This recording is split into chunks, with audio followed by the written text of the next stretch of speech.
जो पैसे वाले लोग हैं, जिन पे बहुत पैसा है, वो उसमें से कुछ पैसा उन लोगों को दे दें जो ऐसे प्रोग्राम करने की इच्छा रखते हैं। और आप भूल गए हैं, मैं आपको याद दिला रहा हूं, सनातन संस्कृति में एक शब्द आता है जिसका जिक्र नहीं होता, और हम तमाम सारे लोग ये कहते हैं कि इस्लाम के अंदर कितना अच्छा तरीका बताया गया है। ये वो लोग कह रहे हैं बेचारे जिन्होंने सनातन संस्कृति पढ़ी नहीं है, देखी नहीं है, जानी नहीं है। जैसे इस्लाम के अंदर 5 फंडामेंटल्स हैं उनके मानने वालों के लिए, उसमें एक है रोजा, एक है नमाज, एक है ईमान, एक है हज, और 5वां क्या है? ज़कात। ये ज़कात का मतलब है कि जो भी आप कमाई करते हैं ईमानदारी की, उसमें से 10% ऑफ टोटल इनकम आप जरूरतमंदों पे खर्च करें, जो आपसे कमजोर है उस पे खर्च करें। ये उनका कहना है। हमारे बहुत सारे लोगों को मैंने कहा कि देखो, लोग ये बार बार कहते हैं कि देखिए उनके यहां बड़ा अच्छा तरीका, हमारे यहां भी था, उसे दशज कहते हैं कि 10वां हिस्सा अपनी कमाई का आपको निकालना है। और जो भी राष्ट्र निर्माण में लोग काम कर रहे हैं, जैसा भी काम कर रहे हैं, जिस तरीके का भी काम कर रहे हैं, चुपचाप से उनको दे देना है, बस। तो सनातन संस्कृति की पहली शुरुआत यह है, जो काम आपने नहीं किया, बहुत अच्छा किया, मैं खुश हूं। इसलिए भाषण देना, सुनना, ताली बजाना, ये एक हिस्सा है। जो मेरे और आपके हाथ में है वो कल सुबह से शुरू हो सकता है। जितने भी फंक्शन होते हैं और जितने भी करें और जिन फंक्शनों में भी जाएं, आप अगर ऑडियंस में भी बैठे हैं तो वहां से ये बात कहिएगा। ये माला पहनाने का और बुके देने का फैशन हमारा नहीं है। ये बुके देने का फैशन अंग्रेजों का था।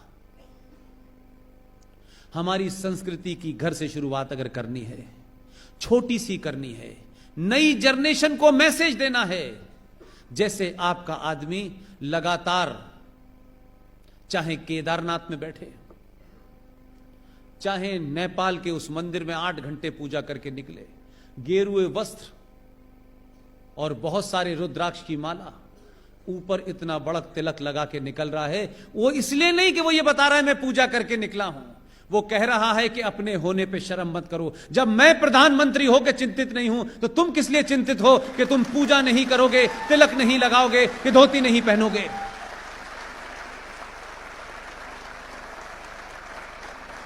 इसलिए अपने होने पे शर्म मत कीजिए और इस बात की चिंता मत कीजिए कि आपको देख करके कोई नाराज होगा और आपके इन सब करने से लोग क्या कहेंगे। जो लोग अपनी पहचान छोड़ना शुरू करते हैं उनको इतिहास याद नहीं रखता, उनका इतिहास में पता नहीं चलता ये कहां से चले थे, कहां पहुंचे, क्या हो गए। ये अच्छे खासे ठीक ठाक थे, इनको सब कुछ था, भगवान ने और परिवार ने सारे संस्कार दिए, लेकिन यकायक ये राजीव जॉन हो गए, इनका नाम सतीश जैकब हो गया। और जब आपको यह नाम बदलने की आदत पड़ जाती है तो आप मांग भरने को भी एक बड़ी बैकवर्ड, बड़ी कंजर्वेटिव बात समझते हैं। आपको धोती पहनना अजीबोगरीब लगता है, आपको सूरज के ऊपर पानी चढ़ाना बेवकूफी लगती है, आपको तुलसी का पौधे के ऊपर पानी चढ़ाना भी मूर्खता लगती है। ये वो अज्ञानी हैं जिन्हें यह पता नहीं है कि धर्म और मजहब में जमीन आसमान का फर्क है। धर्म का मतलब होता है ज्ञान, विज्ञान। सनातन संस्कृति का हर रिचुअल, सनातन संस्कृति में जो भी कुछ है, जीवन के पैदा होने से अंत तक सब कुछ साइंटिफिक है। उस पे दुनिया का कोई आदमी उंगली नहीं उठा सकता।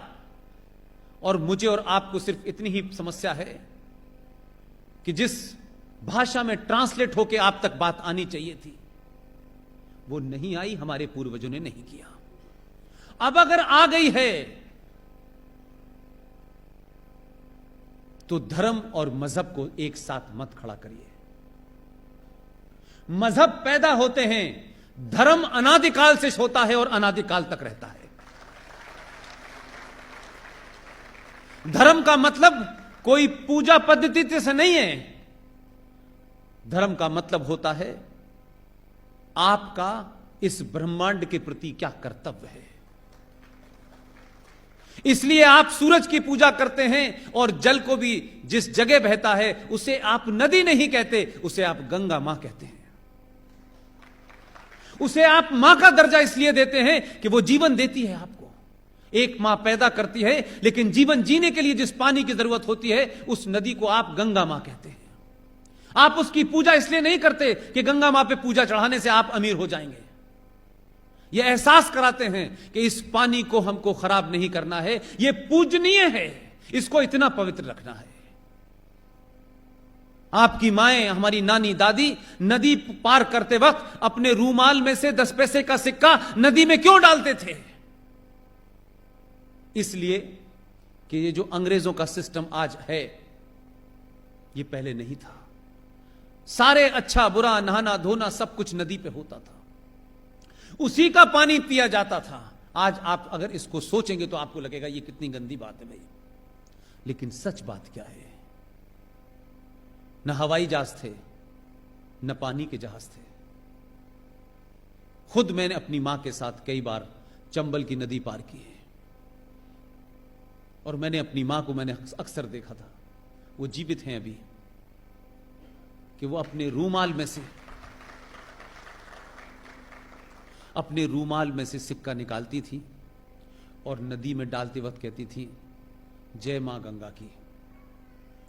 मैं उस वक्त हल्का सा मुझे याद है, मैंने अब उनसे पूछा और मेरे पूछने से पहले उसका जवाब मुझे मिल गया। लेकिन मैंने उनसे जाके पूछा कि जो मां मेरी बहुत पढ़ी लिखी नहीं है लेकिन बेतहाशा निडर और बहादुर है, शायद उसी की वजह से मैं यहां खड़ा हूं। उस मां ने मुझे बताया कि ये जो कॉपर का सिक्का होता था इसलिए पानी में डालते थे कि ये कॉपर एक ऐसी धातु है कि जो कितना भी पॉल्यूटेड वाटर होगा उसको प्योरीफाई कर देता है। तो ये सिलसिला चलता रहे, लगातार चलता रहे, इसलिए डाला जाता था। लेकिन मेरे प्यारे नौजवान साथियों, मैं एक बात के लिए खुश हूं कि जो बात आपकी नानी दादी नहीं समझा पाई वो माधुरी दीक्षित के डबल रोल ने समझा दी। आज वो विज्ञापन चल रहा है, यंग मदर ओल्ड मदर से पूछ रही है कॉपर के बारे में, अंग्रेजी में जवाब दिया तो पता चला कि जो वाटर प्योरीफायर है वो भी उसमें प्लेट कॉपर की इस्तेमाल कर रहा है। तो अगर इस जनरेशन को किसी भी तरीके से सनातन संस्कृति के महत्व का पता चल जाए, एक बार यकीन करिए अपने ऊपर, जो भी प्रश्न है वो मिल जरूर जाएगा। ढूंढने में थोड़ा देर लग सकती है। आज भी बड़े सारे साधु संत ऐसे हैं, ऐसी ऐसी जगह बैठे हैं जो बाहर निकल के नहीं आते, जो चुनाव नहीं लड़ते, जो कंप्यूटर बाबा नहीं है, जो गोल्डन बाबा नहीं है, अजीबो किस्म के हमारे यहां सन्यासी हैं। सन्यास लेने के बाद सबसे ज्यादा सोना है उनके पास, उनकी इच्छा है कि सत्ता में बैठे। अजीब किस्म का सन्यास है ये। इसलिए आपका जीवन जो सुबह सुबह शुरू होता है बिस्तर से उठने से लेकर के शाम तक, जब तक रात नहीं हो जाती, तब में सबका पूरा वर्णन है, एक एक चीज का महत्व साइंस पे रखा हुआ है। आज आप उसको O2 कहते हैं। हमारे पूर्वजों ने O2 नहीं कहा, उन्होंने कहा कि पर्यावरण का ध्यान रखने के लिए पीपल के पेड़ की पूजा करते रहना बेटा, इस पे एक बार लोटा जरूर चढ़ाने जाना। पीपल के पेड़ पे भगवान का वास होता है, क्योंकि हमारे यहां अगर किसी से यह कह दिया जाए कि इस पे भगवान का वास है तब तो हम करते हैं। हम ये कहें कि ये ऑक्सीजन देता है 24 घंटे, तो कहेंगे इससे क्या फर्क पड़ता है। तो पीपल का एकमात्र पेड़ है जो 24 घंटे ऑक्सीजन देता है। हमारे पूर्वजों ने कई हजार साल पहले पता कर लिया था। यह अब पता चल रहा है लोगों को, हमें पढ़ाया जा रहा है O2। हम जानते थे कि जो हमारे यहां फसलें पैदा होती हैं, हमारे समाज में, हमारे देश में कभी भी फसलों को पैदा करने के लिए केमिकल नहीं डाले गए। अंग्रेज आए, हमें बता गए। अब हम खेत में डालने की जगह यूरिया दूध में भी डाल रहे हैं। लेकिन वही अंग्रेज अब हमें क्या बता रहे हैं कि देखिए ऑर्गेनिक खेती करनी चाहिए, वो हमें बता रहे हैं। और हम ऑर्गेनिक खेती में अलग से ऑर्गेनिक शक्कर, ऑर्गेनिक गुड़ ला के खा रहे हैं। हम कहां से चले थे? हम थे समुंदर, हम नाली बन गए। आप आधे से ज्यादा समस्याएं इस देश के सामने चुनौतियां हैं। उन चुनौतियों का अगर आप बिना किसी लड़े, जो मैं हल चाहता हूं, जो मुझे होता हुआ दिखता है, जो हो रहा है, आज के परिप्रेक्ष्य में भी देखें तो आपकी समस्याएं, उसका हल बगैर गोली चलाए भी हो सकता है। सिर्फ आपको सनातन की तरफ लौटना होगा और कुछ नहीं करना है, कुछ नहीं करना है।